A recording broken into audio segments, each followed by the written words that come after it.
would conflict with the definition in the Constitution, and strangely, even seeks to include volunteers, consultants, and persons who render any form of services to be public officers. The implication of that is immense.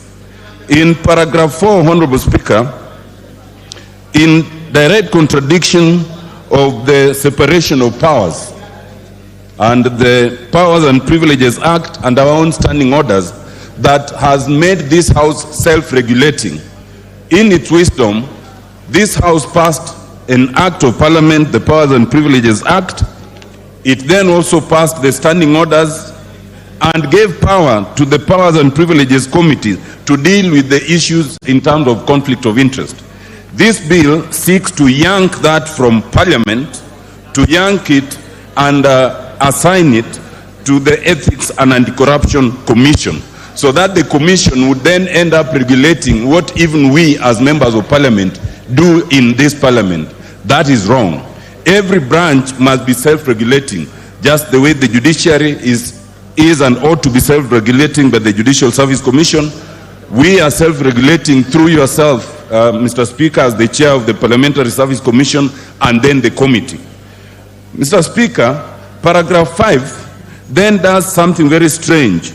Other than trying to regulate all public officers and state officers, this bill then singles out in clause 11 only members of Parliament. It does not single out anyone else. It does not single out cabinet secretaries, principal secretaries, judges, only members of Parliament, almost as if this bill is tailored to focus on members of Parliament in a very unfair way. Mr. Speaker, in clause 11.2, which is in paragraph 8 of my letter, it does something very strange. Other than requiring members of Parliament to declare whenever there's any issue of conflict of interest, it then says that wherever such a declaration is made, no member of Parliament can participate in any debate or discussion where they would benefit. The implication of that, Mr. Speaker, is that there would be no one to legislate on any issues affecting members of Parliament, because we'd all be in conflict of interest. There would be no one, and we would not even be able to deliberate on the NGAF, the NGCDF bill as we are deliberating today. There would be no one to discuss the question of salaries or pensions or car grants, because we would all be declared to have been in conflict under clause 11.2, and therefore unable to discuss anything around that. Mr. Speaker, in paragraph 10, we raise the issue in terms of declaration of income, assets, and liabilities. And this bill not only requires a public officer, like a member of Parliament, to declare their income, asset, and liability, but then it even extends to their spouse and dependent children, so that the Honorable Wanjala, who I think has just walked out, and who by his own admission is a serious polygamist, would then be required to ask his wives for full disclosure of what they owe and own, and to include in that declaration. This is a breach of Article 31 of the Constitution, and especially because once you've declared, it then becomes information held by the state, which anyone can access. The Honorable Speaker, I have raised 15 different points. I do not need to read them again because you are well seized of them. I urge that it be considered by yourself, Honorable Speaker, in addition to the report of the Justice and Legal Affairs Committee, so that we can seriously reconsider this bill, because this bill has the potential of harming ourselves. Self-preservation has always been the most basic human instinct. Let us not be a house that is given to self-infliction of pain. Thank you, Mr. Speaker. Thank you, Otiende Amollo. Majority Leader.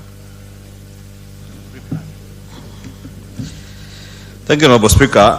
Honorable Speaker, let me first thank Senior Counsel Otiende Amollo for those issues, and indeed confirm that the Honorable Otiende Amollo did write a letter, very detailed letter with all those 13 or 14 issues, and he did copy my office, and I remember, Honorable Speaker, discussing the same with yourself and the chair of the JLAC committee, who unfortunately is not here, but the Vice Chair, Honorable Mutusa, is here.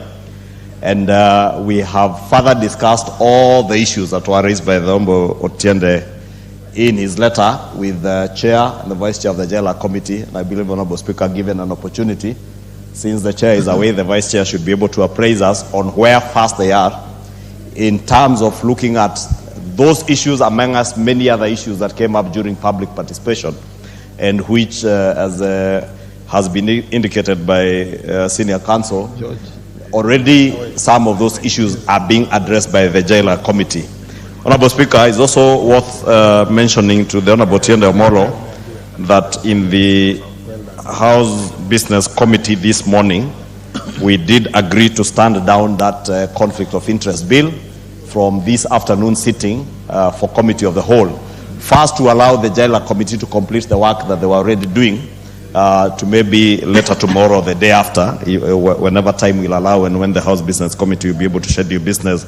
But Honorable Speaker, just to note that as much as I may agree with the Honorable Otiende on a number of things touching on, especially on definitions of who a relative is, who a public officer is, because that which is provided, explicitly provided for in the Constitution, we can not then seek to redefine it in statute, because the Constitution is the supreme law of the country, and any other law that then we enact that is in conflict with the Constitution. Honorable Speaker, when I was studying commercial law in my CPA, we were told that it becomes ultra vires, and therefore any such definition that goes against what is provided for in the Constitution then will be ultra vires the Constitution and become null and void. However, Honorable Speaker, the definitions like a relative, the Constitution does not define who your relative is, but then it begs a moral question as to how far do you define who your relative is as a public officer? Your mother-in-law, your sister-in-law, some that you may not even know, if they are doing business, Honorable Speaker, and they don't eat in your house, they don't depend on your pay as a public officer, they have no direct relation with you, then can you then say that there is a conflict of interest between that distant relative and yourself as a public officer? Therefore, those are issues, Honorable Speaker, that are already before the Justice and Legal Affairs Committee, of which I believe the Honorable Otiende Amollo is a member.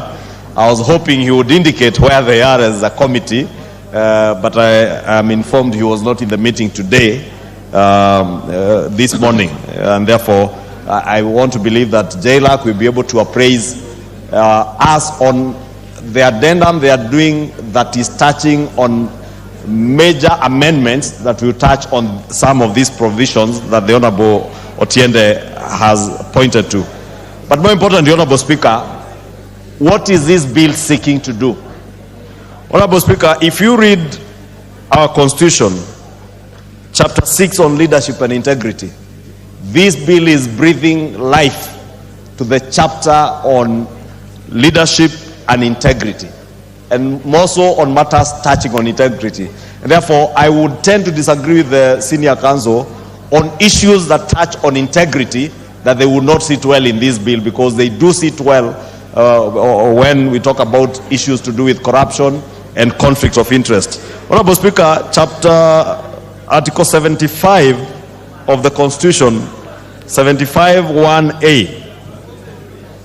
Honorable Speaker, if I care to read that a state officer shall, and it makes it mandatory, shall behave, whether in public and official life, in private life, or in association with other persons, in a manner that avoids a conflict of interest, any conflict between personal interests and public or official duties. Therefore, Honorable Speaker, the long objective of this bill is to actualize that particular provision of Article 75(1)(a), that you'll be avoiding conflict of interest between personal interest and public interest or official duties. B, compromising any public or official interest in favor of a personal interest or demeaning the holder of that office, Honorable Speaker. Therefore, there are many other issues, without even belaboring the point that Honorable Otiende also said.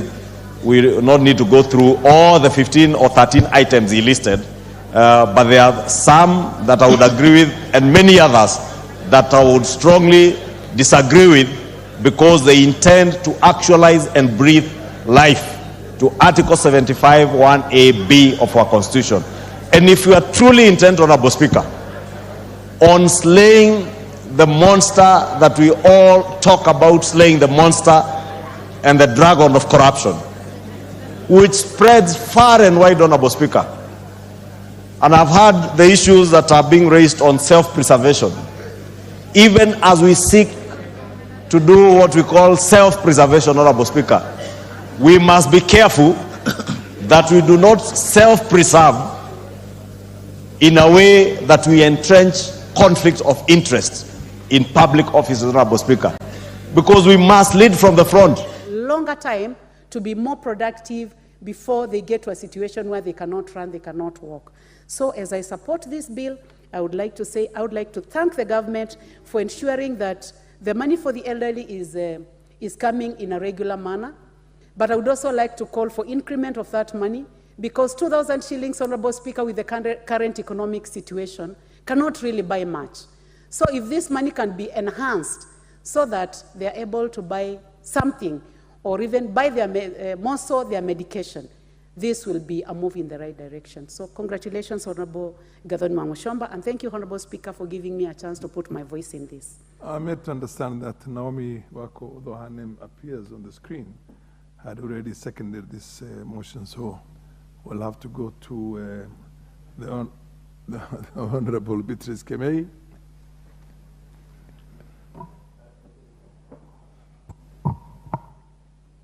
Thank you, Honorable Speaker, for giving me this chance to be able to contribute to this very, very important bill. However, when I looked at the bill in the screen, the title, I was not able to get exactly what it was talking about.